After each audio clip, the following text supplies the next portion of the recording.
Welcome back to the channel, and today we are going to return to Ahmed Deedat. Why? Well, someone asked me to react to a specific video of his, so I was like, yeah, okay, since you asked, let's do this. Could you tell me how you can believe, and indeed anybody in this room can believe, in one man who couldn't read, couldn't write, indeed could get his followers by bloodshed through war, how you can believe that that man was a follower of God, let alone a prophet of God? Okay, so the teacher's first argument is that Muhammad couldn't read or write, so that somehow disqualifies him from being a prophet. I think his main issue is actually the second accusation of the religion spreading by war, and they kind of just threw the illiteracy accusation in there to make it sound even worse. For example, if you say that an uneducated man started wars, it sounds worse than an educated man starting wars, because that makes it sound more like a thug. But yeah, I would agree that him being unable to read or write is not relevant, because God can work with and through people despite their deficiencies. And Muhammad did not reveal anything miraculous which he could not learn naturally. He met with Jews, Christians and pagans and talked with them. It's very easy to acquire new knowledge despite not knowing how to read or write. For example, the planet Mars has 2 moons. You might not have known that, but now you do. And you didn't have to read something to learn that. You listened to me sharing the knowledge verbally, and then you learned something new. This is how most information was shared in ancient times among people, especially in societies where reading or writing was not widespread. But let's listen to how Ahmed Deedat responds to the teacher. You see, you have thrown in so many things in this little contribution of yours, that how can we believe in a man who was illiterate and who by bloodshed, who had spread his faith, converted the people. Now, with regards to the man being unlearned, this is a fulfillment of the prophecy in your book, a fulfillment. The book of Isaiah, chapter 29, verse 12. It says there, and the book is given to him that is not learned. The book, please. The book is given to him that is not learned, saying, read. And he says, I am not learned.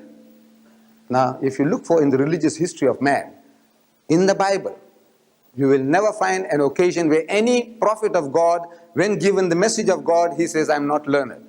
But if you read any biography of Muhammad, any written by Muslims or non-Muslims, they will tell you that the first revelation that was given to him in Ghar Hira, the Mount of Hira, when the angel of God comes to him and commands him in his mother tongue, he says, Iqra, read. And Muhammad says, Ma ana biqari'in. He said, I'm not learned. So Ahmed Deedat says that Muhammad being illiterate actually fulfills a prophecy in the Bible, Isaiah 29 verse 12. Okay, so Isaiah chapter 29 is in the context of Israel being under the threat by the Assyrian Empire in the 8th century BC. The context of chapter 29 actually starts in chapter 28, where Isaiah is rebuking the leaders of the northern empire, Ephraim, as well as the leaders of Jerusalem, due to their ungodly behavior, and this includes those by priests and prophets at the time. And because of these sins and ungodliness, God is going to send judgment upon them, specifically Jerusalem. Isaiah 29 verse 1 symbolically refers to Jerusalem as Ariel, the city where David encamped, and that there shall be moaning and lamentation, and I will encamp against you all around, and will besiege you with towers. You will be brought low, etc. You get the point. Verse 10 says, For the Lord, Yahweh, has poured out upon you a spirit of deep sleep, and has closed your eyes, the prophets, and covered your heads, the seers. People were blinded to the truth. They experienced a spiritual darkness. Verses 11 to 12 then says, And the vision of all this has become to you like the words of a book that is sealed. When men give it to one who can read, saying, Read this, he says, I cannot, for it is sealed. And when they give the book to one who cannot read, saying, Read this, he says, I cannot read. So it says that the vision of these things are like the words of a book that is sealed, meaning that they can't unlock it. They can't comprehend what the passages mean. They are experiencing a spiritual blindness. Verse 11 is understood in Bible commentaries to be about those amongst the scribes and Pharisees who were educated but did not accept their Messiah. They couldn't comprehend and unlock the truth of the scriptures. While in verse 12, the unlearned were also ignorant of what was contained in the scriptures. They were also spiritually blind. You actually see this in the first century. Consider what St. Paul wrote in Romans 11, 7-8. Israel failed to obtain what it was seeking. The elect obtained it, but the rest were hardened. As it is written, God gave them a spirit of stupor, eyes that would not see and ears that would not hear, down to this very day. And a quick side note, notice that in Isaiah 29 that it is explicitly about Israelites, their sinfulness and spiritual blindness. It is not about an Arab. There is literally no way. The passage is about Jews. But now take a look at what Isaiah chapter 29 says in verse 13. Immediately after, the learned and unlearned have a spiritual blindness concerning the truth about the scriptures. And the Lord said, because these people draw near with their mouth and honor me with their lips, while their hearts are far from me, and their fear of me is a commandment taught by men. Jesus applied this verse to the scribes and Pharisees of his time in Matthew 15 verses 7-9. You hypocrites, well did Isaiah prophesy of you when he said, this people honors me with their lips, but their heart is far from me. In vain do they worship me, teaching as doctrines the commandments of men. So Jesus is rebuking the spiritually blind people of Isaiah chapter 29 and calls them hypocrites. These spiritually blind people are only worshipping and honoring God exteriorly, but not interiorly. And then Ahmed Deedat says that this is in reference to Muhammad. So this is the passage Ahmed Deedat says Muhammad is found in. Really?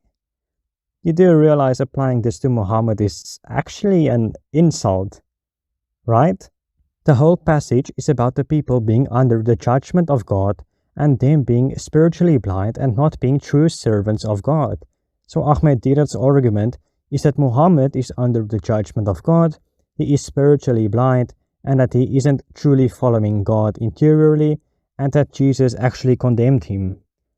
Honestly, if you applied Isaiah chapter 29 verse 12 to Muhammad, you sound more like a polemicist against Islam, where you are like, oh look guys, this verse is about Muhammad. But then the verse is actually just warning against false prophets or something like that, where it mocks Islam.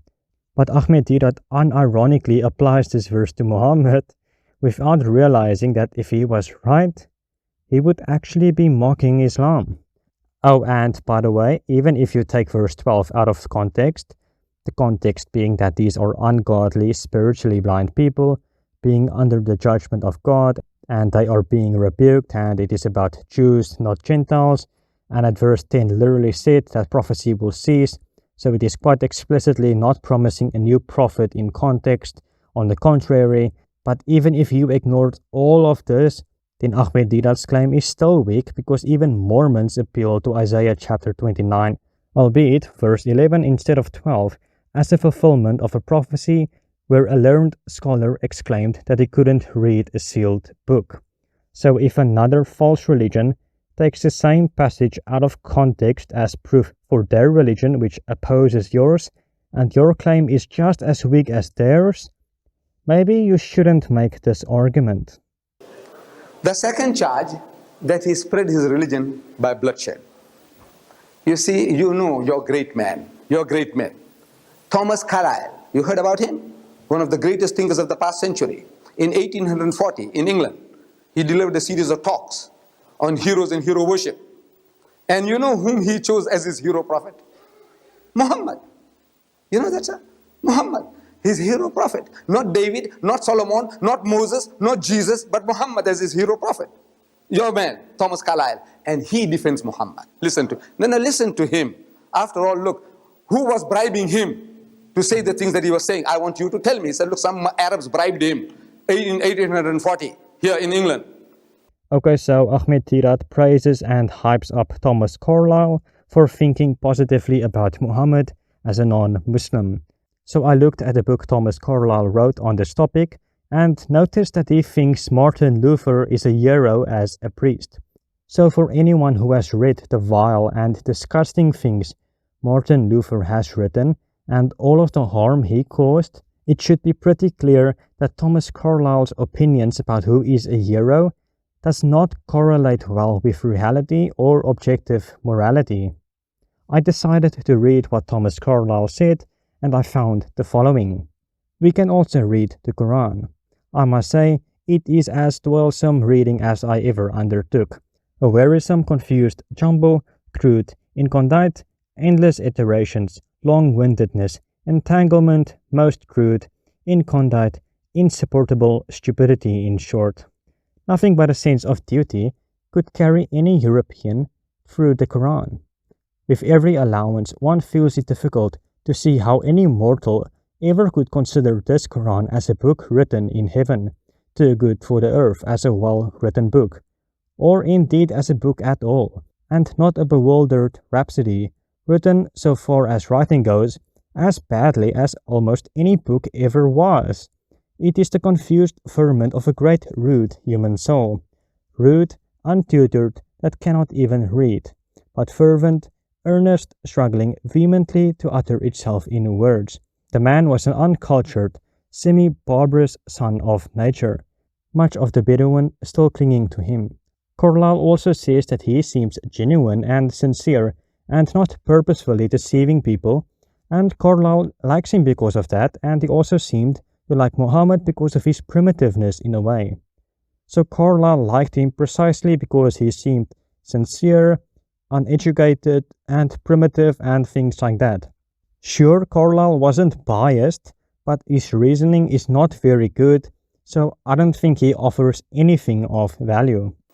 When the Arab world, the Muslim world was down in the gutter, a whole lot of it. This Englishman, or Britisher, Thomas Carlyle, he says about this accusation of yours, sir, the sword. He said, the sword indeed. But where will you get your sword? He said, every new opinion at its beginning is precisely in the minority of one. In one man's head alone, there it dwells as yet. It is one man against all men. That he take a sword and try to propagate with that will do little for him. He said, first, you must get your sword. Where do you get your sword? Where do you get your sword from? By force? One man against all men, the whole nation? So Ahmed Deedat says that when Muhammad preached his new religion, he was the only one who believed in Islam at first. So this one man couldn't pick up his sword and spread his faith because he would be alone versus everyone else. So that is a pretty bad argument from Ahmed Deedat, because no one ever said that Islam did not spread by normal preaching as well. And no one ever said that he spread his religion by the sword from day one. That is not the argument. Let me show you what a Muslim scholar from the 14th century wrote. The words of the Most High, fighting is ordained for you. The Prophet was not given permission to fight during his time in Mecca, but when he immigrated, he was given permission to fight those of the idolaters who fought against him. Then he was given permission to fight the idolaters in general. And finally, Allah made jihad an obligation. So according to the Muslim scholars, at first Muhammad could not fight, but then later on he could engage in defensive warfare, and later on offensive warfare was obligated. And he conquered them with what? With a sword? One man against the whole world with a sword? Does it make sense? Then the Muslims spread out. You know we ruled Spain for 800 years. If 800 years the Muslims ruled any type of force, even economic force, we wouldn't have been thrown out of Spain. 800 years.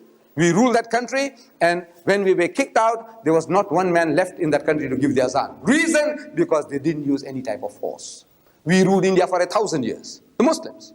And after 1,000 years of Muslim rule, when partition takes place, the Muslim gets 1/4, the Hindu gets 3/4. Why? Because we didn't use any force. Indonesia, I want to know which Muslim army went there. 130 million Muslims. Malaysia, which Muslim army went there? The whole of East Africa, which Muslim army went there? The whole of West Africa, which Muslim army went there? Tell me, force. Today in Britain, people like you, sir, people who think, who are not prejudiced, they are accepting Islam. What sword? It is the sword of the intellect, sir. I am pretty confused how anyone could deny the fact that Islam spread by war. You can go on the internet and read about the first 150 years of early Muslim conquest and read about the countless nations they invaded and gained control over. And don't take my word for it.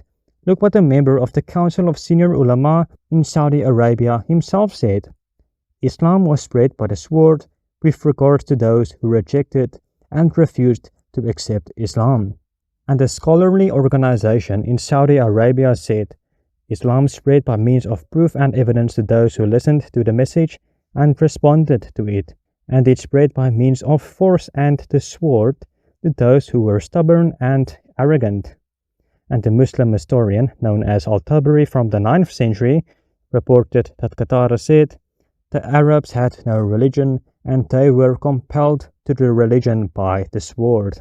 And Ibn Hazm from the 11th century said, the Messenger of Allah compelled those who are not people of the book to embrace Islam or the sword, and the whole community agrees that an apostate is forced into Islam. And Ahmed Deedat says that the only sword that was used was the sword of intellect. Well, according to Muslim scholars and historians, that is not true. Quite the opposite, actually. The Muslim philosopher Al-Ghazali said, the second group of people, a party that inclines away from the true belief, such as the kafirs and deviant innovators. The averse and vulgar are among these, those of weak minds that are stuck in blind imitation and are argumentative based on falsehood from the beginning of their lives until old age. Nothing works on this group except the whip and the sword. Most of the disbelievers embraced Islam under the shades of swords. So, yeah, I could spend the next 2 minutes and say things like Ahmed Deedat is ignorant, he doesn't know what he's talking about, and stuff like that. But the video speaks for itself. I do not have to point out the obvious. Thank you for watching. God bless.